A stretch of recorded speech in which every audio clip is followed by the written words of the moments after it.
Hello, and welcome back to another episode of Tube Talk. Tube Talk. How are you doing this week, Albert? I'm doing very well because I know we're going to talk about it later, but we're back with Bet of the Week. Yeah, back. Back and ready to go. So, And we had a good week last week, but honeypot. honeypot We had a fifth, a fourth, a third, and a second. and a fourth. So all around the And a honeypot. All the horses weighed in. It all ran nicely, but we didn't get a winner from our five runners. It was close. Let's talk about Rip Into Gear, who ran third at Awapuni. Yeah, a nice run, but she was a little bit dour. She got a nice run in transit and she made good ground, hit the line well, but didn't sprint quite as well as we thought. And I think possibly we backed her up 9 days apart, which may not have suited her in hindsight because she wasn't quite as sharp. And she's certainly racing like a star. Like she wants further, that was 1,550 metres, but we'll give her a mile race next before we go to 2,000 metres. But she's racing well, do everything right. We'll space her next race a little bit further, and she's in for a really good campaign. Awesome. And we also had Seize the Moment, who ran second at Awapuni as well. Yes, a very good return to form. For him, carrying 60 kilos, winner carried 54, which was the difference, 6 kilos less.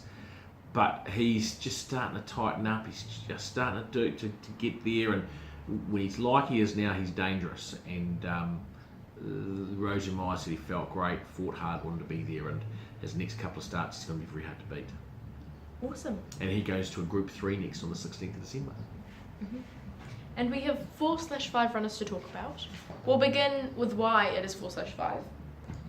We were going to have Girl with a Curl running at Avondale tomorrow, which is Thursday, in race 2, but she will probably be scratched. Yeah, she's drawn barrier 10, and she needs just a little bit of give in the track. She doesn't need it really heavy, but firm tracks are no good for her. So unfortunately, we're going to have to scratch her, and we'll look at Pukekohe next week and see if there's any rain around. If there's not, she might just have to have a little freshen up for a couple of weeks.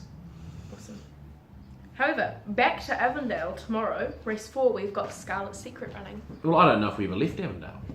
We never did, but Scarlet Secret. Barrier 3, Mark Duplessis on. Her form looks a bit iffy, but she's much better than that. She too wants it dead track. She doesn't want it firm. She certainly doesn't want it wet, but just dead 4-5 is perfect for her, dead 6. When it's firm, she seems to not really be able to really ping, stretch out. So we'll just see what happens in the morning. If it's going to be a good 3 track, I think we'll scratch and wait. We just want to wait for a good opportunity for her, where she's going to get conditions to suit. But from barrier 3, it's a good barrier. We wouldn't want to be on the speed. We want to be probably 5th or 6th, just let her relax a little bit and hit the line hard, and she certainly can run well. But looking at the weather, I suspect we'll be waiting. I suspect she won't be running, and we'll be waiting for a dead 4, dead 5 track in the next couple of weeks. And on Friday at Otaki, Thorn Pass will be running in race 1.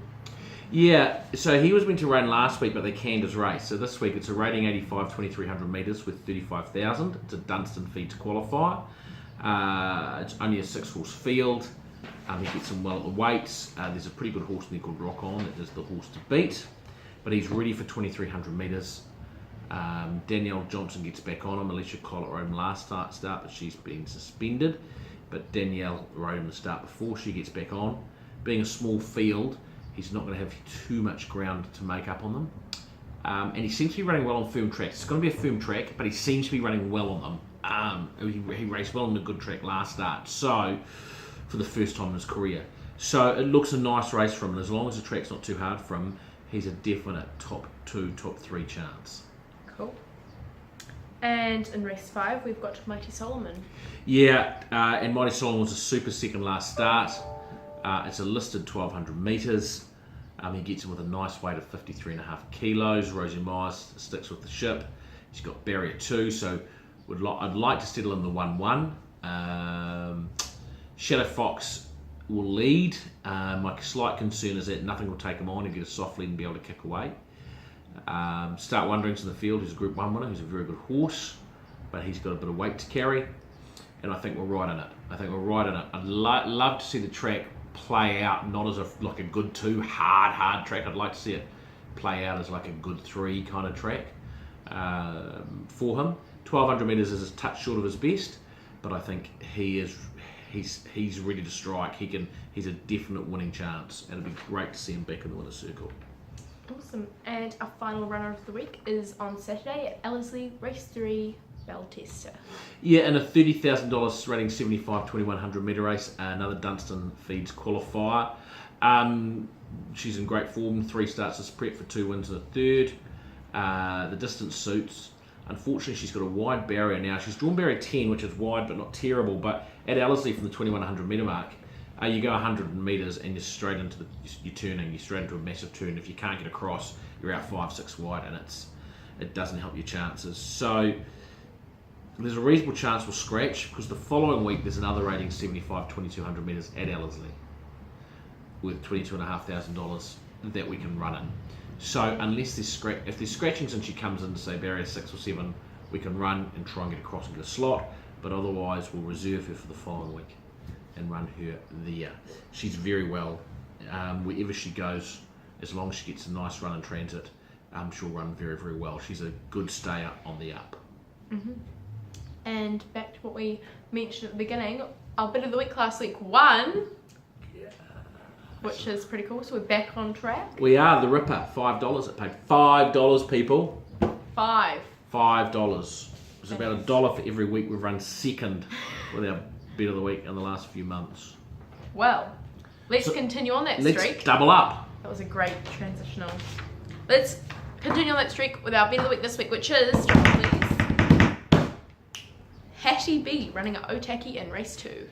Yeah, 2-year-old Bernardini filly having a first start. We all know about 2-year-old Bernardini fillies and how good they are.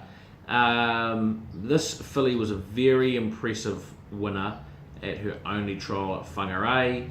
She's had a bit of time between runs. I think she might have had a little problem between times. Slight concern, a big trip down from Cambridge for her to Otaki for a first start, and she's drawn wide barrier 6, but if her trial is anything to go by, she'll be winning this race or going very, very close. If you got sort of anywhere near $3 fixed odds in her, I'd be jumping all over it. So Hattie B is our bet of the week. Bet of the week. Thank you very much, Albert. Thank you, Sophie, and we shall see you next week on Tube Talk. Bye.